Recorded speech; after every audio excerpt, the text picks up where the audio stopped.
Every mother in London had prepared for this night the way generals prepare for war. The Hartwell Spring Ball was the opening shot of the season, the first opportunity for titled families to parade their daughters before the most eligible bachelors in England. But this year, there was only one target, one name whispered in every drawing room, stitched into every strategy, woven into every desperate prayer, uttered by mothers clutching dance cards like battle plans. Gabriel Blackwood, the Duke of Kensworth, 32 years old, obscenely wealthy, in possession of 4 estates, a seat in Parliament, and a face that made sensible women forget their own names. He had inherited the title at 23, after his father's death, and had spent the subsequent 9 years becoming the most frustrating puzzle London society had ever attempted to solve. He attended every required function. He dressed impeccably. He spoke with cold, flawless courtesy, and he never, under any circumstances, danced. Not once. 9 seasons, hundreds of balls, thousands of eager partners presented, positioned, practically shoved into his path. Gabriel Blackwood had refused them all. He did not decline with cruelty. He did not embarrass. He simply stood at the edge of every ballroom with an expression of polite, immovable disinterest, and waited for the evening to end. The gossip columns had exhausted every theory. He was mourning a secret love. He was nursing a physical ailment. He despised women. He preferred men. He had made a deathbed vow to his father. He was simply, irredeemably proud. None of it was true. The truth was far simpler and far more devastating. Gabriel Blackwood did not dance because he had forgotten how to feel the music. He had forgotten how to feel much of anything at all.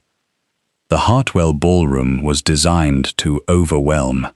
400 candles blazed in crystal chandeliers, suspended from a ceiling, painted with scenes of classical revelry. The walls were lined with floor-to-ceiling mirrors that doubled the crowd, doubled the light, doubled the noise, until the room felt like the interior of a jewel box. French doors stood open to a candle-lit terrace, and beyond it, the manicured gardens stretched into the warm May darkness, punctuated by paper lanterns strung between the lime trees. Gabriel arrived at precisely 9 o'clock. He wore black, as always. No embroidery, no jeweled cravat pin, no concession to the peacock vanity of his peers. His coat was cut to architectural perfection, his linen white as bone, his dark hair brushed back from a face that betrayed nothing. He stepped through the main entrance, and the room rippled. Conversations adjusted, shoulders turned, fans paused and repositioned. He felt the collective attention land on him like a physical weight and let it slide away without acknowledgement. He found his wall. Every ballroom had one. A section of architecture sufficiently removed from the orchestra and the dance floor to suggest he was present in body, but entirely absent in spirit. He positioned himself between a marble column and a potted fern, and began the long, grinding endurance of the evening. Lady Hartwell appeared within minutes, trailing silk and determination. "Your Grace, how wonderful that you could attend." Her smile was warm. Her eyes were calculating. She had 3 unmarried nieces positioned at strategic intervals around the room. "Lady Hartwell, your hospitality is, as always, faultless. You must allow me to introduce you to my niece, Miss Arabella Thornton. She is recently returned from Florence, quite accomplished, speaks fluent Italian. How admirable! I regret that I am poor company this evening."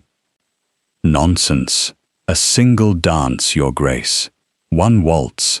It would make the girls' season." "I do not dance, Lady Hartwell." The refusal was delivered with the same quiet, immovable courtesy he had perfected over 9 years. There was no cruelty in it. There was no room for negotiation either. Lady Hartwell's smile tightened by exactly 1 degree. She retreated. Within the hour, 4 more approaches were made, and 4 more were deflected with identical precision. Lady Pemberton's daughter, who was rumoured to possess the finest singing voice in Mayfair, the Honourable Miss Graves, whose father controlled 3 boroughs in the north, Lady Sophia Carrick, a widow of impeccable breeding and considerable nerve, who had simply walked up to him and said, "Dance with me, Kensworth, before we both die of boredom." Gabriel had almost smiled at that one. Almost. He declined. The 5th was Miss Helena Ashby. She was 20, luminous and terrified. Her mother had pushed her forward with all the subtlety of a cannon, and the girl now stood before him with trembling gloved hands, a practiced speech dissolving on her lips. Gabriel looked at her and saw the fear in her wide blue eyes, the mortification of a young woman performing a role she had never wanted, and something tightened in his chest.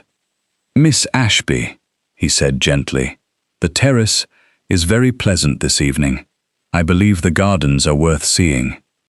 It was a kindness, a redirection, an acknowledgement that she was a human being rather than a commodity, and a suggestion that she escape her mother's orbit before the evening destroyed what remained of her dignity. Miss Ashby blinked. She looked toward the open French doors, then back at him. A flicker of gratitude crossed her face. "Thank you, Your Grace," she whispered, and fled toward the terrace with the urgency of a prisoner granted parole. Gabriel watched her go.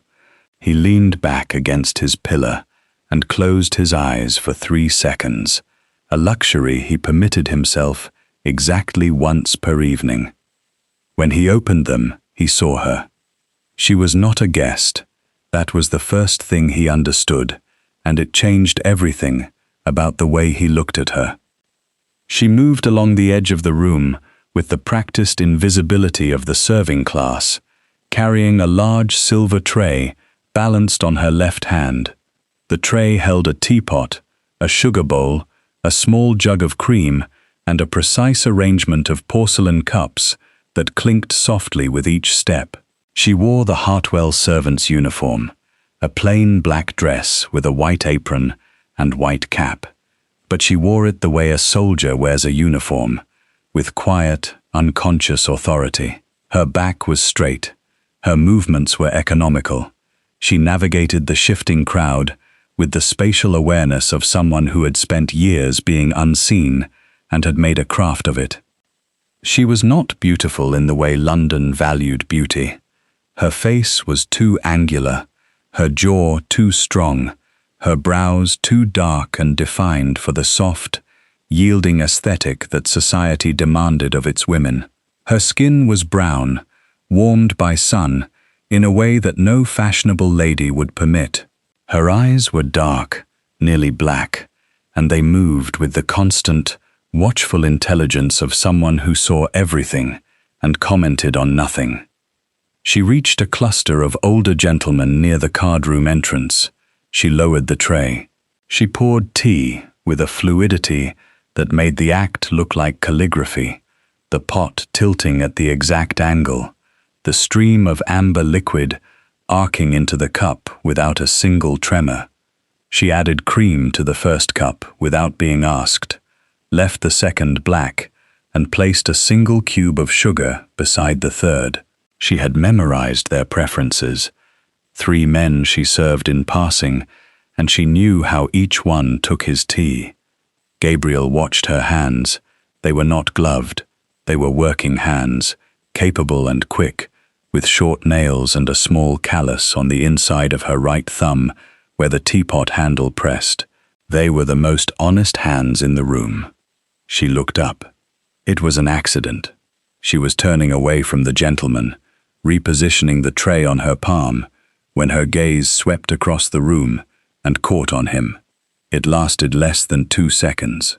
She saw the Duke of Kensworth watching her. She registered his attention with a slight, barely perceptible narrowing of her eyes, as though she were assessing a problem she had not anticipated.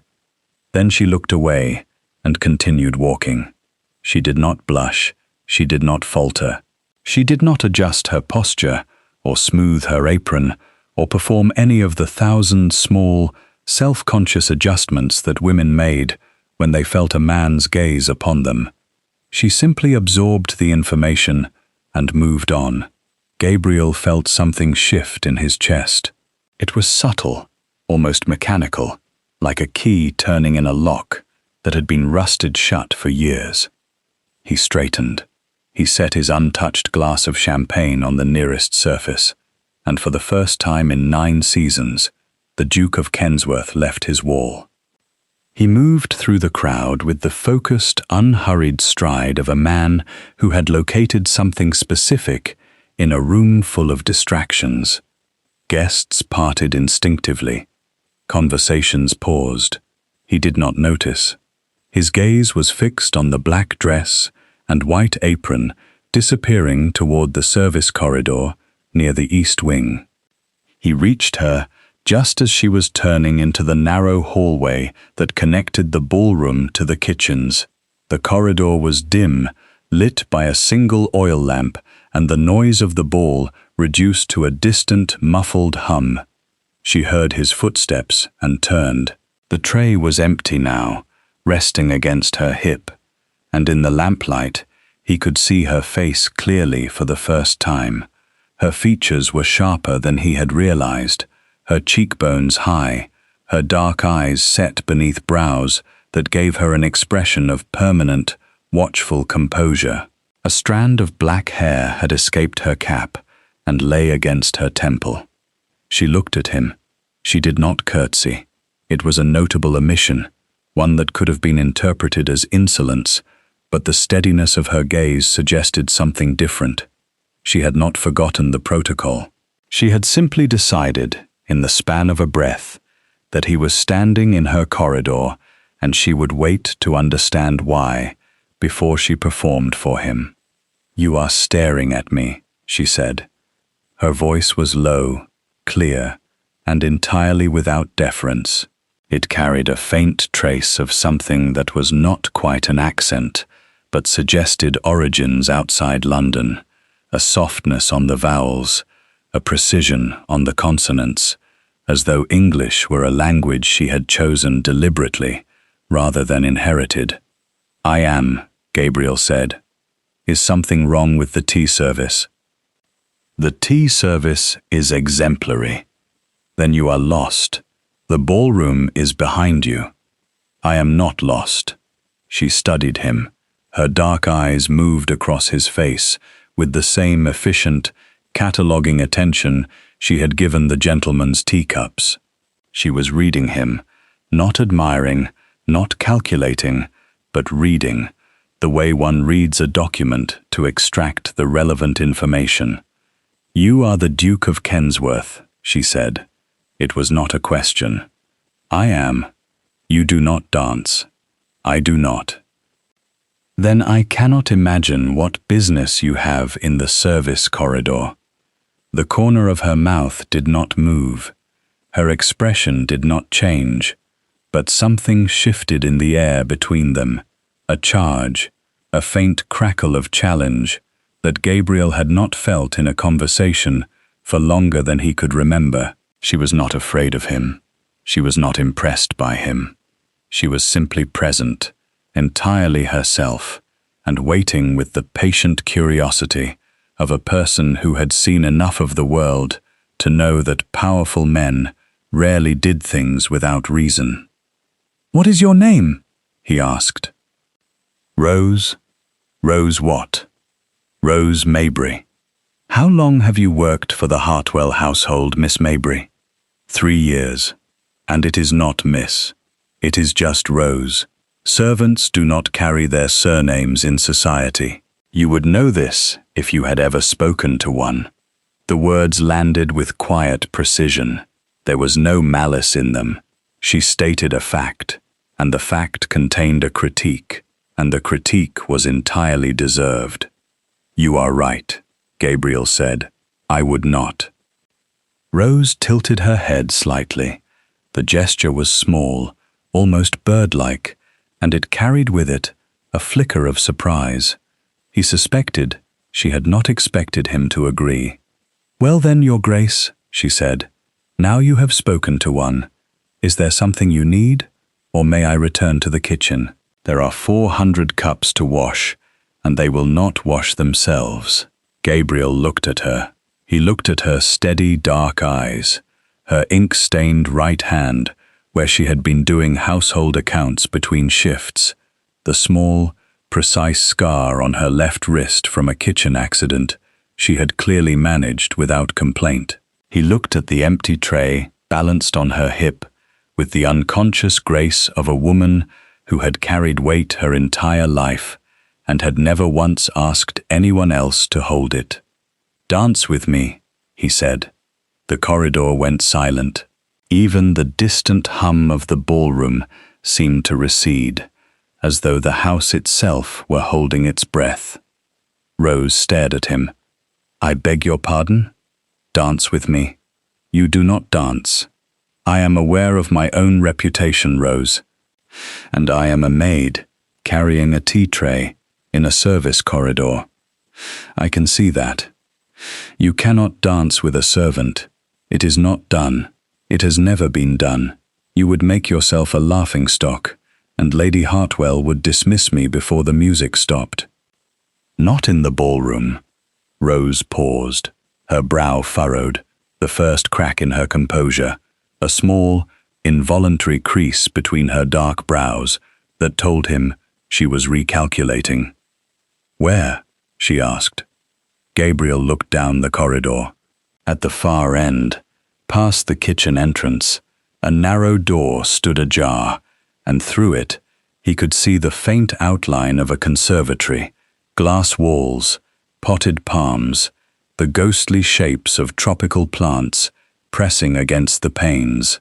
Moonlight spilled through the glass ceiling, turning the stone floor silver. "There," he said.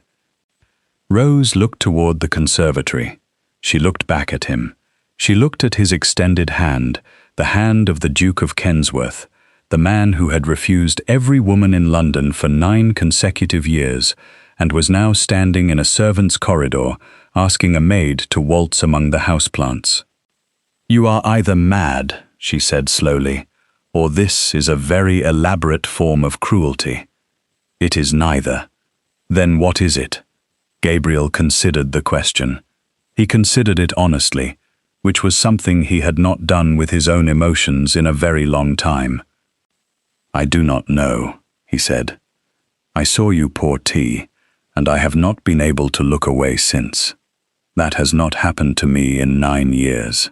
I am not asking you to perform for the ballroom. I am not asking you to be seen. I am asking you to dance with me in a room where no one is watching, because I think you are the only person in this house who would tell me the truth about why I have been standing against walls for the better part of a decade." Rose was quiet for a long time. The lamp flickered. A burst of laughter echoed from the ballroom, distant and irrelevant. "If anyone sees us," she said, "I lose my position. No one will see us. If Lady Hartwell finds out, she will not. You cannot promise that." "No, but I can promise that if you lose your position because of this, I will ensure you are provided for." Rose's eyes hardened. It was a swift, unmistakable flash of iron. "I do not want to be provided for, Your Grace. I am not a charity case, and I am not a mistress in waiting. I support myself. That is the only currency I possess, and I will not trade it for a waltz." The words struck him like cold water. Gabriel felt the heat rise in his neck, not from anger, but from shame. She was right. The offer however well-intentioned, carried the unmistakable architecture of patronage, a wealthy man assuring a working woman that he would take care of things.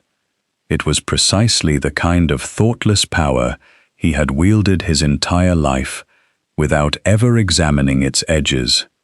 "Forgive me," he said quietly. That was poorly said. Rose watched him. She watched the shame move across his face, watched him absorb the correction without deflection or defense, and something in her expression softened. Not much. A degree. A fraction of a degree. "It was," she agreed. "But you did not mean it the way it sounded." "I did not. I know. That is the only reason I am still standing here." She set the tea tray down. She placed it carefully on the narrow wooden shelf that ran along the corridor wall, positioning it so that the empty cups would not slide. It was a small, automatic gesture, the instinct of a woman who took care of things even when she was stepping away from them. She looked at him. She did not take his hand. She walked past him, down the corridor, and through the narrow door into the conservatory. He followed. The conservatory was a glass cathedral. Moonlight poured through the vaulted ceiling, illuminating the dense, lush chaos of tropical plants that Lady Hartwell's gardener maintained with obsessive devotion. Palm fronds arched overhead like the ribs of a living creature. Ferns cascaded from iron stands. The air was thick, warm, and heavy with the scent of damp earth, jasmine, and something sweeter, night-blooming cereus, its white flowers opening in the darkness like small, silent explosions. The stone floor was smooth underfoot. The glass walls muffled the distant orchestra to a ghost of itself, a spectral waltz that drifted through the panes like music heard in a dream. Rose stopped in a clearing between two towering palms. She turned to face him. The moonlight caught her face and turned her dark eyes luminous. "I should warn you," she said. "I do not know how to waltz. You pour tea as though you were born holding a silver pot. I suspect you can manage 3 steps. Pouring tea and dancing are entirely different skills. They both require balance, timing, and the confidence to move without looking down." She considered this. "That is either very clever or very stupid. I have not decided which." Gabriel stepped forward. He extended his hand again, palm upward, fingers open. It was not a command. It was an invitation, and the difference was everything. Rose looked at his hand. She looked at the callus on her own thumb. She looked at the gulf between a duke's manicured fingers and a servant's working hands, and then she placed her palm against his. Her skin was warm and faintly rough. His hand closed around hers, and he felt the strength in her grip, the wiry, practical strength of a woman who carried trays and scrubbed floors and wrung out linens in cold water before dawn. He placed his other hand at her waist. Through the thin cotton of her uniform, he could feel the rigid line of her stays, and beneath them, the warmth of her body. She was trembling. It was almost imperceptible, the faintest vibration running through her frame, and he understood instinctively that it was not fear. It was the particular tremor of a person holding herself together through sheer force of will. "Relax," he said. "I am relaxed. You are rigid as a fireplace poker. I have never been this close to a duke. I am compensating." He almost laughed. He caught it in time, but she saw the twitch of his mouth, and something in her dark eyes flickered in response, a warmth she was trying very hard not to show. They began to move. The music from the ballroom was faint and unreliable, drifting in and out like a tide, but Gabriel supplied the rhythm from memory, guiding her with gentle, steady pressure at her waist. Rose moved stiffly at first, her steps too deliberate, her weight too far back, as though she were bracing against the current, rather than flowing with it. "Stop thinking," he said. "I am a servant at a ball in a conservatory with a duke. Thinking is the only thing keeping me upright. Let it go. Listen to the music. Let it carry you. The music is 3 rooms away and half buried under glass. Then listen to something closer." She looked up at him. They were near enough now that she could see the faint lines at the corners of his eyes, the evidence of years spent squinting against sunlight, or pain, or both. His jaw was tight, but his hands were gentle, and there was something in his face she had not expected to find. Hunger, not the predatory hunger of a man accustomed to taking what he wanted, a different kind, the desperate, starved hunger of a person who had been standing in the cold for 9 years and had finally, accidentally, stumbled into warmth. "Your heart is beating very fast," Rose said quietly. Her hand rested on his chest, just below his shoulder, and through the layers of linen and wool, she could feel the rapid, unsteady percussion of it. "Yes," Gabriel said. He did not explain. She listened. She matched her steps to the rhythm of his heartbeat instead of the distant orchestra, and something miraculous happened. The stiffness melted, her weight shifted forward, her spine uncurled. She began to move with him rather than against him, 2 bodies finding a shared frequency in the moonlit silence of a glass room. They turned. The palms cast long, swaying shadows across the floor. The night blooming Sirius released another wave of sweetness into the heavy air. Rose's cap had come slightly loose, and a thick strand of dark hair had fallen across her cheek. She did not fix it. Gabriel did not touch it. They simply moved, turning slowly among the ferns and flowers, dancing to a waltz that no one else could hear. "Why did you stop?" Rose asked. Her voice was barely above a whisper.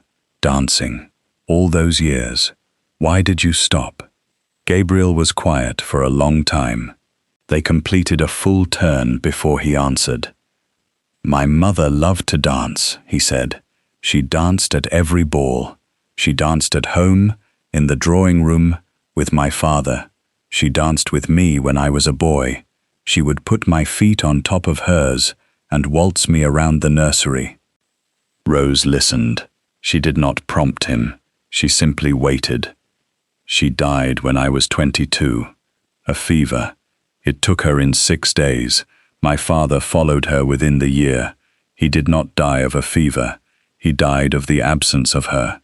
The doctors called it a weakened constitution. I call it what it was. He simply could not bear to be in a room she was not in."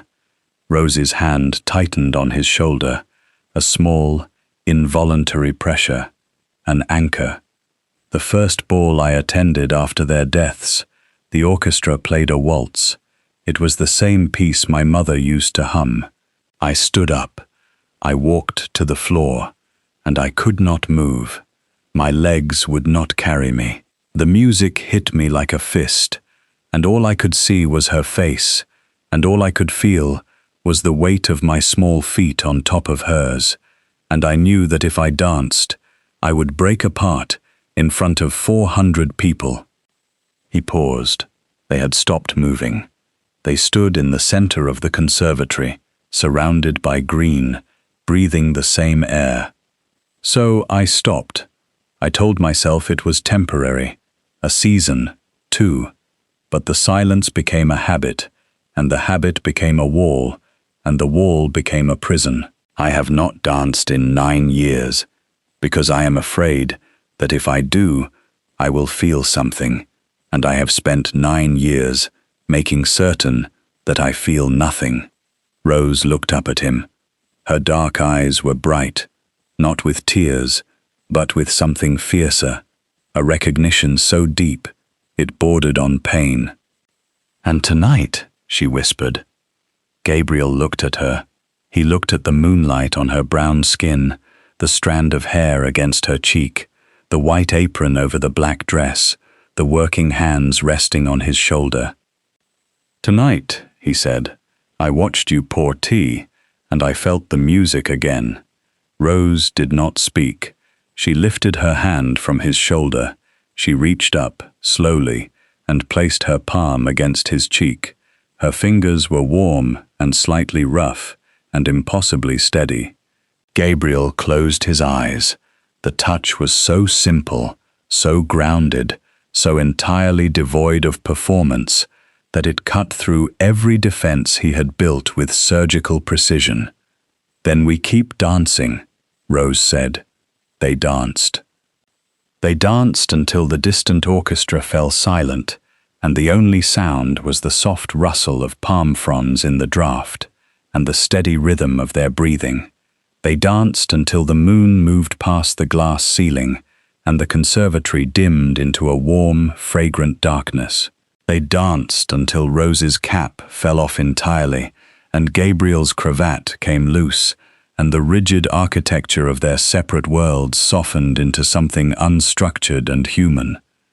When they finally stopped, they stood in the darkness, their foreheads almost touching, their breathing uneven.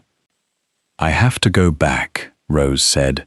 "The tea service must be cleared before the last guests leave." "I know. This cannot happen again. I know that too. Do you?" He opened his eyes. She was looking at him with an expression that was equal parts warmth and warning. She was a realist. She had survived on realism. She could not afford the luxury of a fairy tale, and she would not allow him to cast her in one. "I know the distance between us," Gabriel said. "I am not so arrogant as to ignore it. The distance is not a metaphor, Your Grace. It is an ocean. You sit at the table. I clear the plates. That is the architecture of the world we live in. Architecture can be rebuilt. Not by one man in one night. No, but it can begin with one dance." Rose held his gaze for a long, charged moment. Then she stepped back. She bent down, picked up her fallen cap, and pinned it back into place with the swift, efficient movements of a woman who had been putting herself back together her entire life. "Good night, Your Grace," she said. "Good night, Rose." She walked to the conservatory door. She paused, with her hand on the iron latch, and looked back at him, a dark silhouette against the glass. "You dance well," she said, "for a man who claims to have forgotten how." She opened the door and disappeared into the service corridor. Gabriel stood alone among the ferns and the night-blooming flowers, the scent of jasmine heavy in the air, the silence ringing in his ears.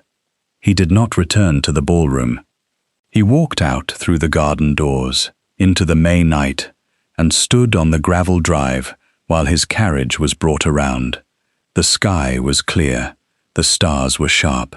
He breathed in the cool air and felt the extraordinary, terrifying sensation of a heart that had been dormant for 9 years, beginning to beat again. He did not sleep that night. 3 days passed. Gabriel sat in the study of his London townhouse, staring at correspondence he could not bring himself to read. The words blurred. His mind returned, compulsively, obsessively, to the conservatory, to the warmth of her hand, to the sound of her voice saying, "Then we keep dancing." He had investigated, discreetly, carefully, through his steward, rather than through society channels that would generate gossip. Rose Maybury, 26 years old, born in the village of Lymington in Hampshire, the daughter of a schoolteacher and a seamstress, both deceased. Educated beyond her station by a father who believed that a girl's mind was worth as much as a boy's. Entered service at 18 after her parents' deaths, working her way through 3 households before arriving at the Hartwells. literate, numerate, capable of managing household accounts with a precision that Lady Hartwell's own steward could not match. She was, by every account, extraordinary, and she was a servant. Gabriel understood the geometry of this situation with brutal clarity. A duke did not court a maid. It was not merely unconventional, it was a kind of social violence. The tongue would interpret it as madness, scandal, or predation. There was no framework in which a man of his rank could pursue a woman of hers without the assumption that exploitation was involved. Rose knew this. She had said it plainly. The architecture of the world we live in. He picked up a pen. He put it down. He picked it up again. He wrote a letter to Lady Hartwell. The letter was brief. It thanked her for the ball. It complimented the conservatory. And it contained a single, extraordinary request. The Duke of Kensworth wished to engage a member of the Hartwell household staff for a temporary position at his country estate, Thornfield Park, for the purpose of consulting on the management of a large-scale domestic renovation. The position was legitimate, the terms generous, and the duration would be 3 months. He requested Rose Maybury by name, citing her reputation for exceptional household management. Lady Hartwell, who was not a fool, read the letter twice, held it up to the light as though checking for invisible ink, and spent the better part of an afternoon deciding whether the Duke of Kensworth was genuinely interested in domestic renovation or had simply lost his mind. She released Rose. The wages were too good to refuse on her behalf, and besides, she had 4 other girls who could carry a tea tray. Rose arrived at Thornfield Park on a Tuesday in late May, sitting in the back of a hired coach with a single trunk and the expression of a woman who had walked into a trap, with her eyes wide open and intended to walk back out on her own terms. Thornfield was nothing like the Hartwell townhouse. It was old in the way that mountains are old, a sprawling stone manor set into the side of a green valley, surrounded by ancient oaks and bordered by a river that moved with the slow, deliberate patience of something that had been flowing since before the house existed. The stone was grey-gold, softened by centuries of weather. The windows were tall and narrow, the kind that belonged in a church. Ivy covered the entire east wing, and the front courtyard was cobblestone, worn smooth by generations of boots and hooves. Rose stepped out of the coach and looked up at the house. It was magnificent, neglected, and deeply sad. She could see it in the way a trained eye sees structural damage, the subtle signs of a place that was maintained but not loved. The gardens were tidy but lifeless. The windows were clean but curtainless. The front door stood open, but no one came out to greet her. She picked up her trunk and walked inside.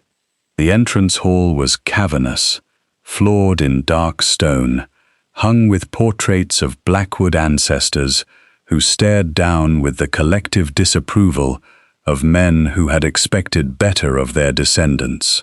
A single footman appeared, young, nervous, and visibly confused by the arrival of a woman who was neither a guest nor, by her dress, a member of the gentry.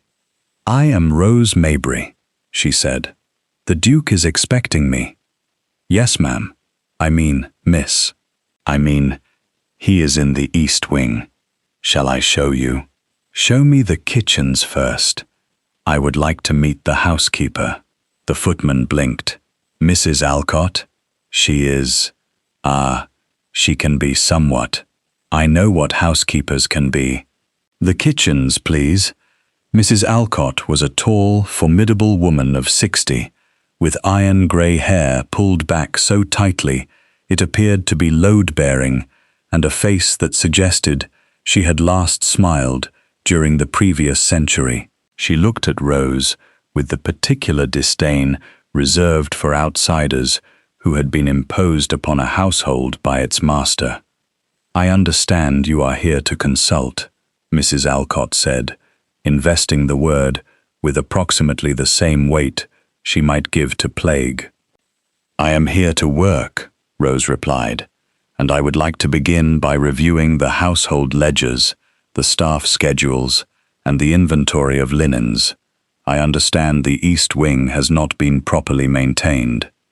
Mrs. Alcott's expression underwent a minute transformation. It did not warm, exactly.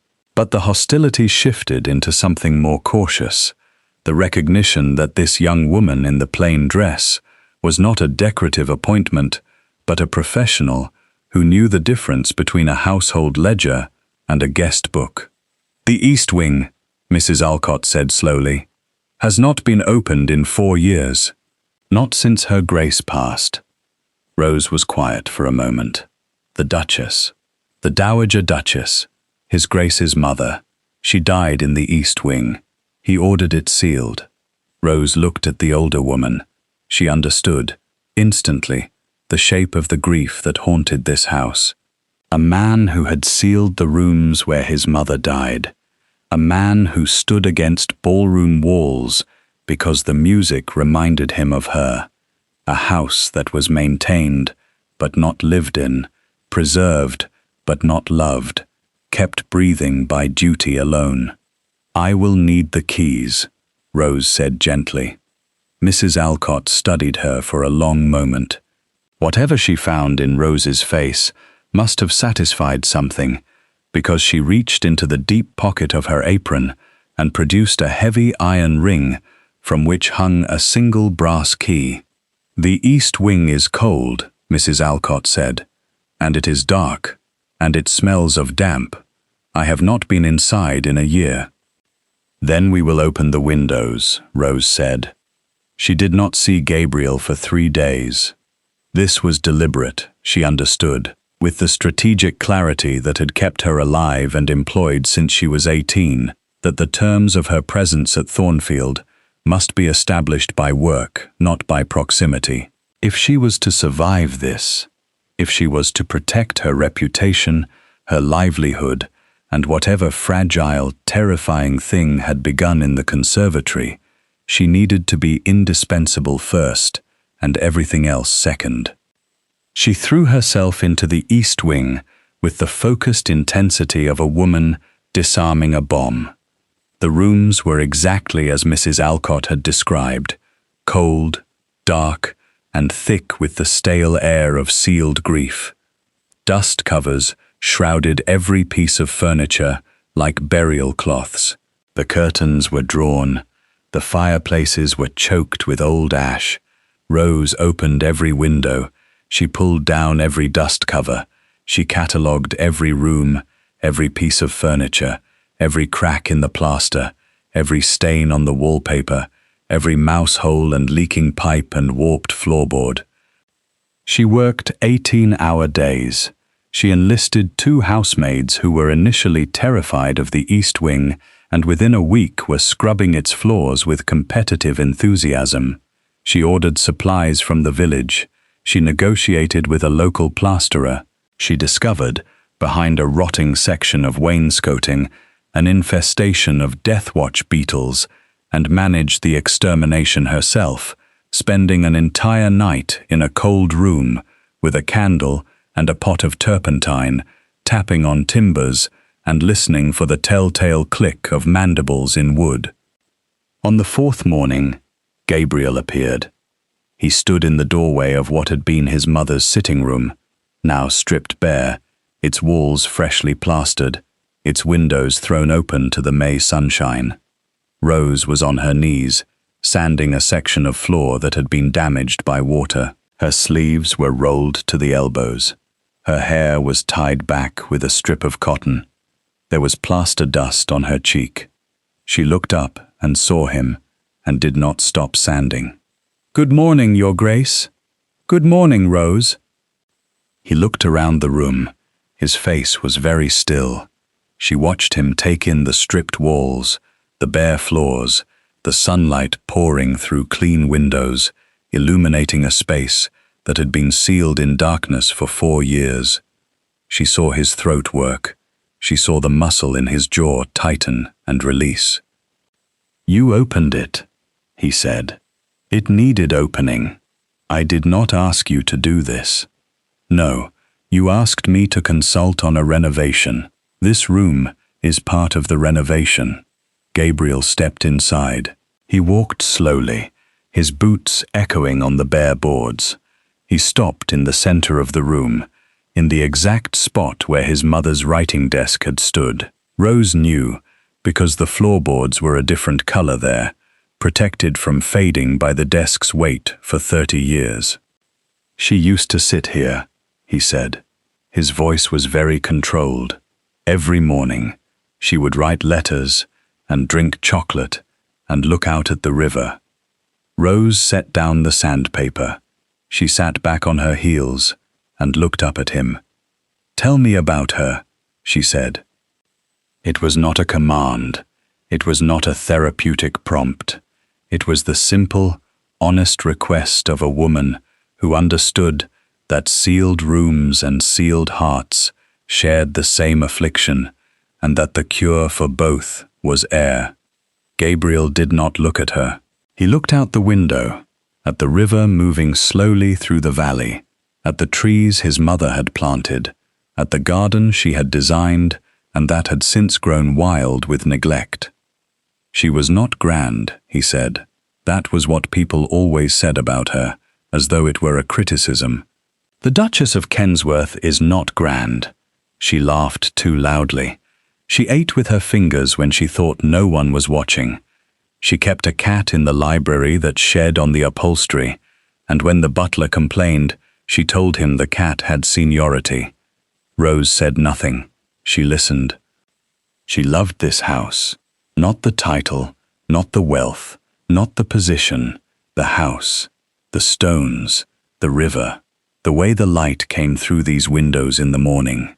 She used to say that Thornfield did not belong to the Blackwoods. The Blackwoods belonged to Thornfield. His voice cracked. It was a hairline fracture, barely audible, but Rose heard it. She heard the 4 years of locked doors and sealed windows in that single, splintering sound. "She would have liked you," Gabriel said. "You do not know that." "I do. She would have liked the way you carry a tea tray. She would have said it was honest work done with grace, and that grace was the only aristocracy worth having." Rose stood up. She brushed the plaster dust from her skirt. She walked toward him, stopping an arm's length away. "Your mother sounds like a woman who deserved better than a sealed room." Gabriel turned to look at her. His eyes were bright, the careful mask stripped away, and beneath it, she saw the boy who had danced on his mother's feet, the young man who had watched her die, the duke who had locked the door and thrown away the key, because it was easier to live in a mausoleum than to face the empty space where she had been. "Yes," he said, "she did." Rose reached into the pocket of her apron. She pulled out a small brass key, the one Mrs. Alcott had given her, and held it out to him. "Then help me bring it back to life." He took the key. His fingers brushed hers. Neither of them pulled away. They worked together. It was not romantic. It was not a courtship disguised as a renovation. It was two people kneeling on cold floors, stripping old wallpaper, carrying buckets of plaster, arguing about paint colors and the proper method for treating woodworm. Rose did not soften her manner for him. She did not defer. She told him when his paint application was uneven. She told him when his measurements were wrong. She told him, with calm, immovable authority, that the floral wallpaper he wanted for the sitting room was hideous, and that his mother, based on the remnants they had uncovered behind the wainscoting, had preferred a simple stripe. He told her she was stubborn. She told him she was correct, which was different. He told her she worked too many hours. She told him she would stop when the work was done. He told her she had plaster in her hair. She told him he had paint on his ear. He reached up to touch it. She laughed. It was the first time he heard her laugh. It was low, surprised, entirely unguarded, and it broke through the last of his defenses like water through a cracked dam. June turned to July. The east wing emerged from its shroud. Rooms that had been sealed in grief were opened to sunlight and air. Floors were repaired, walls were painted, curtains were hung. Mrs. Alcott, who had watched the transformation with the wary attention of a cat observing a new household dog, began to thaw. She brought Rose tea in the mornings without being asked. She offered suggestions about the original furnishings. She told Rose stories about the Dowager Duchess that made the house feel less like a memorial and more like a home. Gabriel changed. It was not dramatic. There was no single moment of transformation. It happened in increments, in the daily accumulation of small, human interactions that slowly dismantled the machinery of his isolation. He began eating breakfast in the kitchen instead of alone in the dining room. He began walking the grounds in the evenings, sometimes with Rose, sometimes alone, but always ending at the river, where he would stand and look at the water and think about things he had spent 9 years avoiding. One evening in late July, Rose found him in the East Wing sitting room, the room they had restored together. He was sitting in a chair by the window, holding a book. It was a small, battered volume of poetry, its spine cracked, its pages soft with handling. She recognized it. She had found it behind a loose baseboard during the renovation and had placed it on the mantelpiece without comment. It was hers, Gabriel said without looking up. She used to read it aloud in the evenings. Rose sat down in the chair across from him. The chairs were new, chosen together from a catalogue, after a debate about upholstery that had lasted 2 days and involved 3 fabric samples, a heated disagreement about the merits of linen versus cotton, and a compromise that neither of them was entirely satisfied with, which meant it was exactly right. "Read it to me," Rose said. Gabriel looked at her. The evening light came through the clean windows and fell across her face, turning her dark skin warm gold. She was still in her work dress, her sleeves still rolled, a smudge of furniture polish on her wrist. She was not performing. She was not asking him to perform.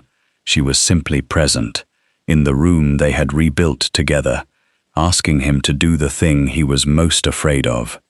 He opened the book. He read. His voice was rough at first, halting, the words catching in his throat like thorns. But Rose listened without interruption, without encouragement, without the kind of performative empathy that would have made him stop. She simply listened, the way she did everything, with her whole attention, steady and sure. By the second stanza, his voice had smoothed. By the third, the room was warm. When he finished, the silence was not empty. It was full, the way a room is full after music has played, the vibration still present in the walls. She had excellent taste, Rose said. Gabriel closed the book. He held it against his chest. "Stay," he said. Rose looked at him. She understood the word. She understood everything behind it, the years of silence, the sealed rooms, the ballroom walls, the mother's waltz in the nursery. She understood what it cost him to say it, and she understood what it would cost her to answer. "I am a maid, Gabriel." It was the first time she had used his name. It fell into the room like a stone into still water. "You have never been a maid," he said. "You are a woman who carries a tray because the world did not give her any other option.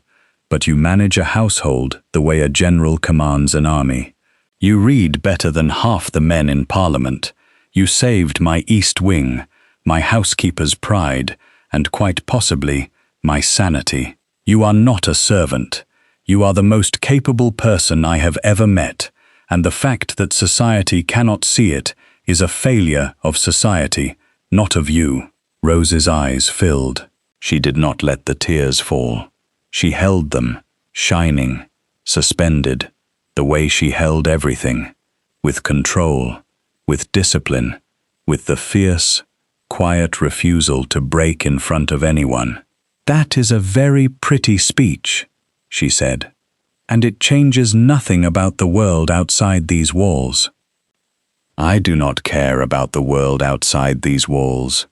You are a duke. The world outside these walls is your entire life. Then let me build a different life. You cannot. Watch me." Rose stood up. She walked to the window. She looked out at the river, at the fading light, at the garden his mother had planted, now growing back, slowly, tentatively, green shoots pushing through the neglected soil. "If I stay," she said, "I stay as your equal. Not your project, not your redemption, not the charming story you tell at dinner parties about the duke who married the maid. I am not a fairy tale, Gabriel. I am a woman who has worked since she was 18 years old, and I will not become a decoration in a house I helped rebuild." Gabriel stood up. He walked to her. He stood beside her at the window, close enough that their shoulders almost touched, looking out at the same view. "I am not asking you to be a decoration," he said. "I am asking you to be my partner. Run this estate with me.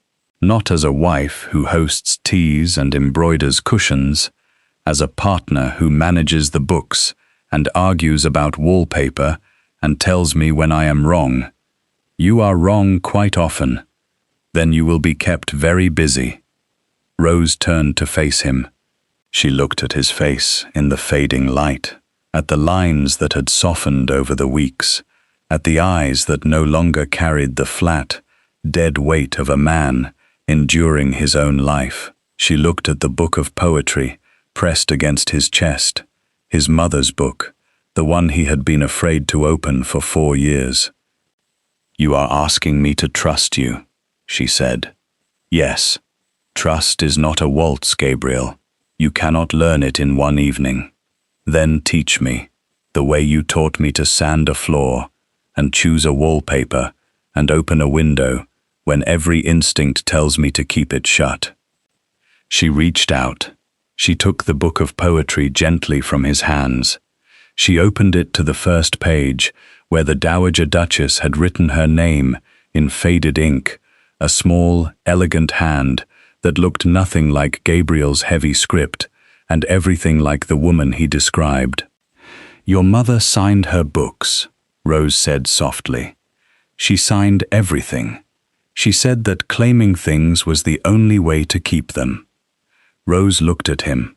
She closed the book and pressed it back into his hands.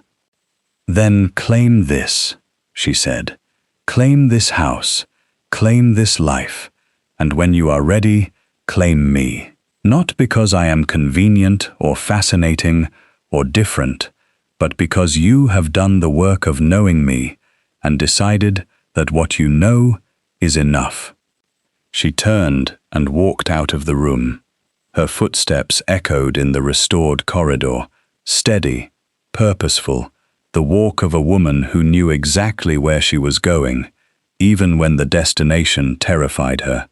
Gabriel stood at the window. He held his mother's book. He watched the last light drain from the valley, and he felt, for the first time in 9 years, that the room he was standing in was not a memorial, but a beginning. Summer deepened. August came with heat and long, golden afternoons. The east wing was finished. The sitting room was furnished, the bedrooms aired, the hallways hung with fresh wallpaper in the simple stripe Rose had insisted upon. Mrs. Alcott, who had spent 4 years guarding a mausoleum, walked through the completed rooms with an expression that she would have denied was emotion, but that Rose recognized as relief. Gabriel and Rose settled into a rhythm that was neither courtship nor friendship, but something in between, something that had no name in the language of London society. They breakfasted together, they walked the estate together, they argued about household budgets and debated the merits of different roof tiles, and spent an entire rainy afternoon cataloguing the contents of the wine cellar, where Gabriel discovered that his father had been hiding an exceptional collection of Burgundy behind a false wall. They did not touch. Since the night in the sitting room, since Rose had told him to claim this life, they had maintained a careful, charged distance, not cold, not formal, simply waiting.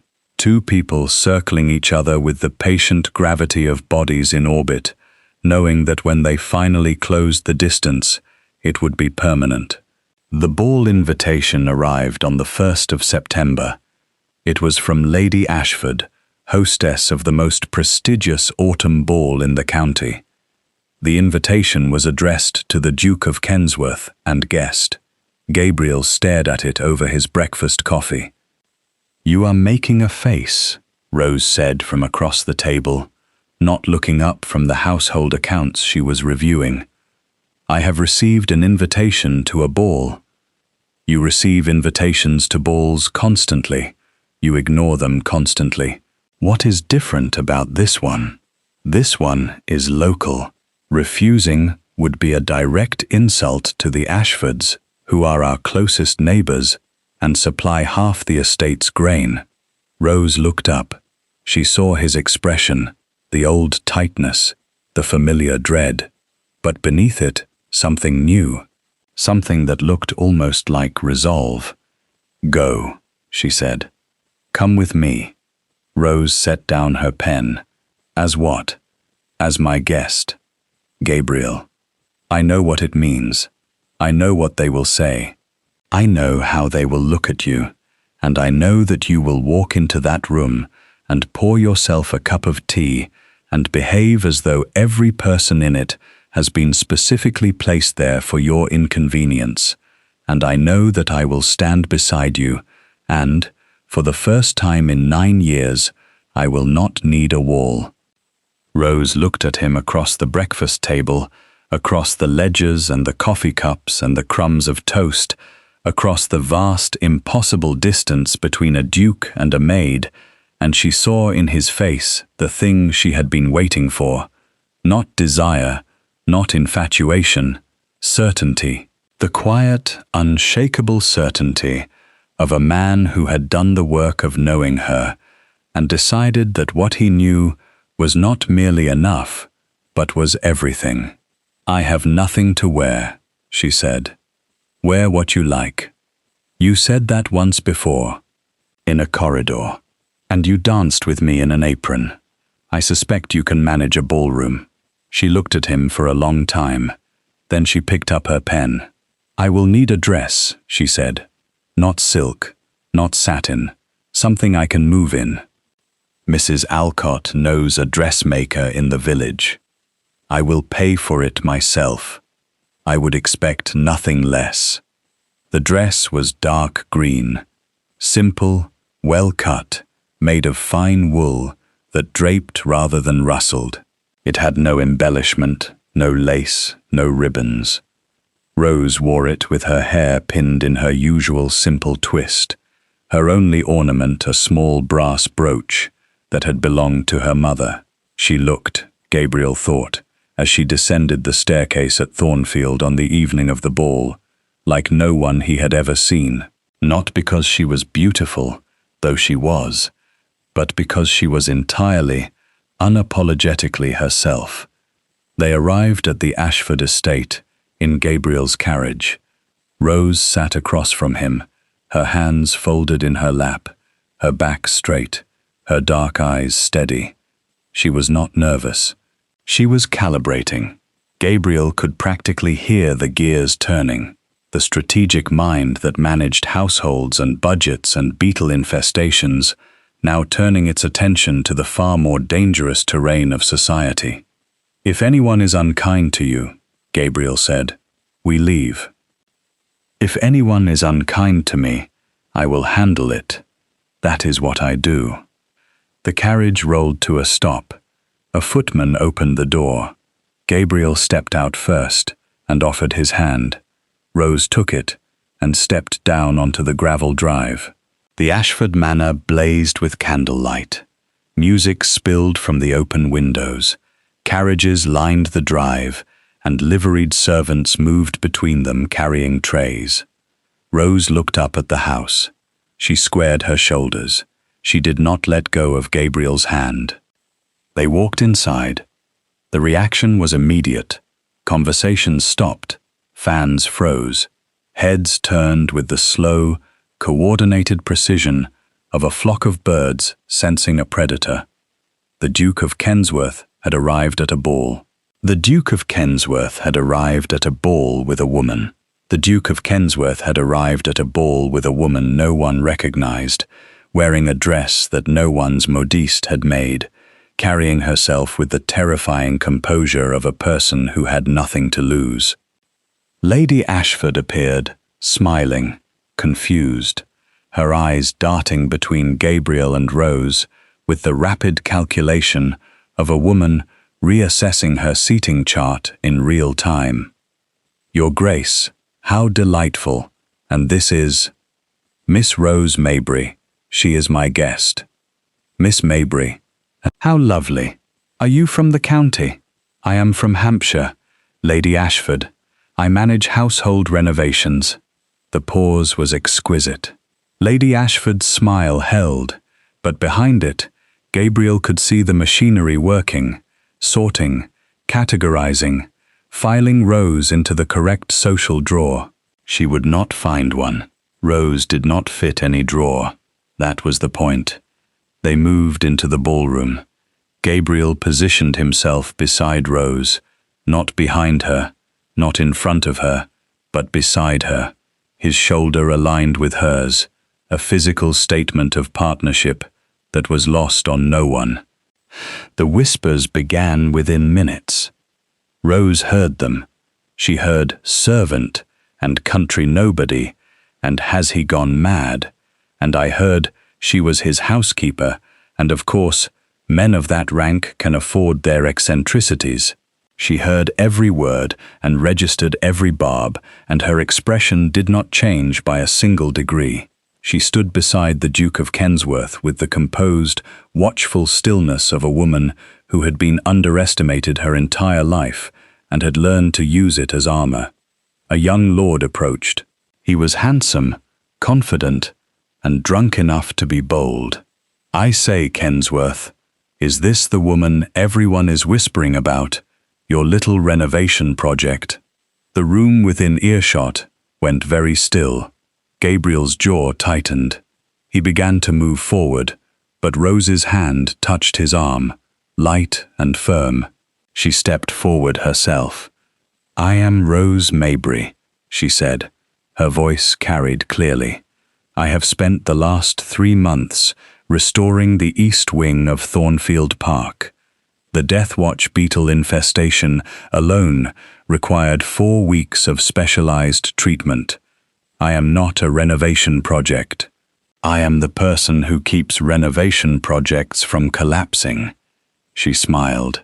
It was pleasant, professional, and contained approximately the same warmth as a January morning.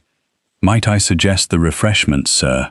You look as though you could use some water. The young lord's smile faded. He looked to Gabriel for support, for the masculine solidarity of a shared joke, and found instead a pair of dark eyes watching him with an expression that suggested his continued proximity was inadvisable. He retreated. Gabriel looked at Rose. She looked at him. The corner of her mouth twitched. You did not need me, he said. No, but I appreciate the looming. The orchestra struck up a waltz. The sound moved through the room like a wave, the first notes hanging in the candlelit air. Couples began to move toward the floor. The golden light from 400 candles shimmered across silk and polished wood. The music swelled, rich and sweeping, the kind of waltz that makes the chest ache with a longing that has no name. Gabriel turned to Rose. He extended his hand. His palm was open, his fingers steady, and in his eyes she saw none of the grief that had paralyzed him for 9 years. She saw only her, reflected in the dark. "Dance with me," he said. "Not in a corridor, not in a conservatory. Here, in front of everyone." Rose looked at his hand. She looked at the ballroom, at the watching faces, at the whispers and the judgments, and the entire, magnificent, merciless machinery of English society, turning its attention to the maid in the green dress. She took his hand. The gasp was audible, a soft, collective inhalation that rippled through the room like wind through grass. The Duke of Kensworth was walking to the dance floor. The Duke of Kensworth was walking to the dance floor with a woman who was not titled, not wealthy, not connected, not anyone. He was walking to the dance floor with the maid who had served tea at the Hartwell ball, and his hand was around hers, and his eyes had not left her face. They reached the center of the floor. Gabriel placed his hand at her waist. Rose placed her hand on his shoulder. The music carried them forward. They danced. It was not perfect. Rose's steps were still slightly too deliberate, still bearing the careful precision of someone who had learned in a moonlit conservatory rather than a governess's studio. But she moved with the same quiet authority she brought to everything, the same grounded, steady presence that had restored his house and unlocked his grief and taught him, night by night, that the silence between two people could be the most intimate conversation of all. Gabriel danced the way his mother had danced, lightly, easily, with the joy of a man who had finally stopped standing against walls and started living in the center of the room. He held Rose the way he held everything that mattered to him now, firmly, carefully, with the knowledge that what he was holding was not fragile, but was infinitely precious. They turned. The candlelight blurred. The whispers faded. The room fell away until there was nothing left but the music and the warmth and the steady, grounding pressure of Rose's hand on his shoulder. "They are staring," Rose said. "Let them. Your reputation is being rebuilt by dancing with a maid, by dancing with the woman I love." Rose's eyes widened. Her step faltered, just once, a tiny stumble that no one saw except him. He steadied her.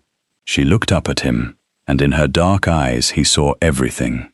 The surprise, the fear, the fierce, protective refusal to believe something this fragile could survive the weight of the world outside this dance. "That is the first time you have said that," she whispered. "It is the first time I have been certain. You cannot marry me, Gabriel. The world will not allow it. The world allowed me to seal my mother's rooms for 4 years and call it dignity. The world allowed me to stand against walls for 9 seasons and call it breeding. The world is wrong about a great many things, Rose. I will not let it be wrong about us." The waltz ended. The final note hung in the air, shimmering, fading, dissolving into the breathless silence of a room full of people who had just witnessed something they would argue about for the rest of the season. Gabriel and Rose stood on the dance floor, still holding each other, still looking at each other, two people who had found each other across the most impossible distance and had decided, quietly, stubbornly, in the way that only stubborn people can, that the distance did not matter. Rose leaned forward. She pressed her forehead against his chest, just for a moment, a gesture so private, so unperformative, that the watching crowd felt, despite themselves, that they were intruding. "Take me home," she said. They walked off the floor. They walked through the silent, staring crowd. They walked out of the ballroom, through the candlelit entrance hall, down the stone steps, and into the cool September night. The carriage was waiting. Gabriel helped her in. He climbed in after her. The door closed. The driver snapped the reins, and they rolled away from the Ashford estate, away from the whispers and the judgments, and the glittering, suffocating machinery of a world that did not have a place for them. Rose sat across from him in the dark carriage. The moonlight came through the window and lit her face. "You will be ruined," she said. "I will be free. They will never accept me. I am not asking them to accept you. I am asking you to accept me." Rose looked at him in the shifting moonlight, this man who had walked past every glittering woman in London to find her in a service corridor, who had danced with her among houseplants, who had knelt beside her on a cold floor and sanded wood and argued about wallpaper and read his dead mother's poetry aloud because she had asked him to. She looked at him and saw not a duke, but a man, imperfect, afraid, stubborn, kind, and so deeply, helplessly in love with her that he had walked onto a dance floor for the first time in 9 years and told a room full of aristocrats that the maid serving tea was the woman he had chosen. "Yes," she said. It was one word. It was enough. They were married in the village church at Thornfield on a cold October morning, with Mrs. Alcott as witness and the vicar as officiant, and no guests from London at all. Rose wore her green dress. Gabriel wore the same black coat he had worn to every ball for 9 years, the coat that had become a uniform of refusal, and that now, standing beside her at the altar, became something else entirely. The vicar spoke the words. Gabriel said his vows in a clear, steady voice. Rose said hers in the same low, unhurried tone she used for everything, the tone that had first stopped him in a service corridor and had not let him go since. They walked out of the church into the thin autumn sunlight.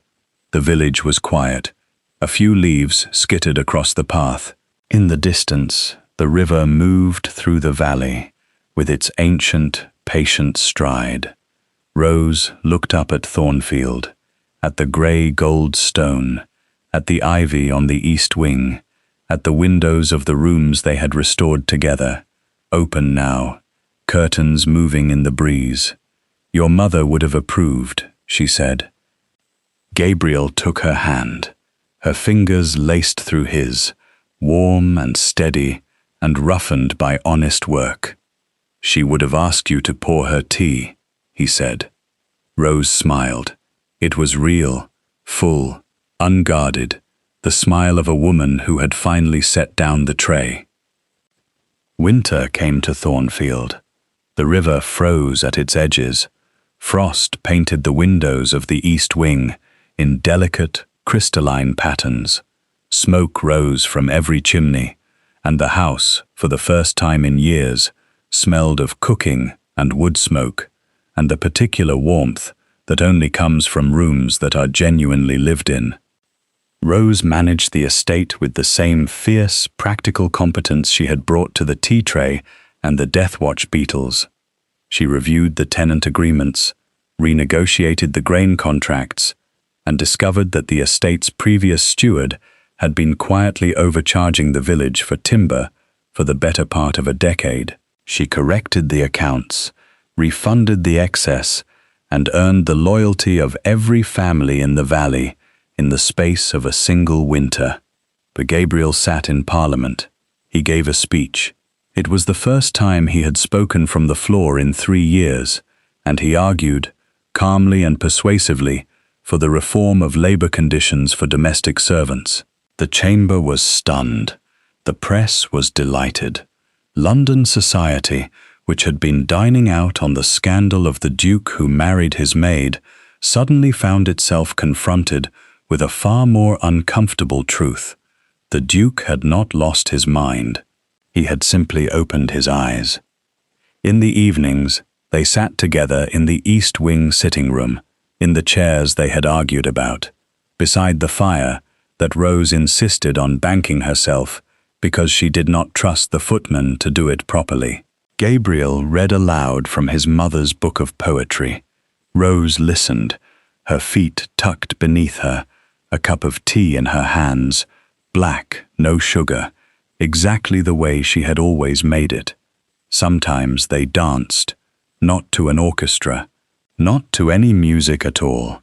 They simply stood in the restored room, in the house they had rebuilt together, and moved slowly, quietly, two people who had found each other in the most unlikely of places and had chosen, against every expectation, to stay. On the coldest night of the year, with snow falling past the tall windows and the fire crackling in the grate, Rose set down her teacup and looked across at her husband. "Gabriel." "Yes. Lady Ashford has sent an invitation. The spring ball." Gabriel looked at her. A slow smile spread across his face. The real one. The one she had first seen in a conservatory. The one that made him look like a man instead of a title. "Shall we dance?" he asked. Rose looked at him. She looked at the snow, at the fire, at the room they had saved from grief and filled with life. She looked at the man who had walked past every lady at the ball and offered his hand to the woman serving tea. "We never stopped," she said. The snow fell. The fire burned. The house held them both, warm and quiet and alive, with the particular, irreplaceable peace of two people who had built something real out of nothing more than honesty, hard work, and a single dance in the dark. Thank you for listening to this story. If the quiet courage of Rose and the transformation of the Duke of Kensworth stayed with you, please give this video a like and share it with anyone who loves a slow-burn historical romance. Subscribe to the channel and ring the notification bell so you never miss a new story. Tell me in the comments, what was the moment that moved you most?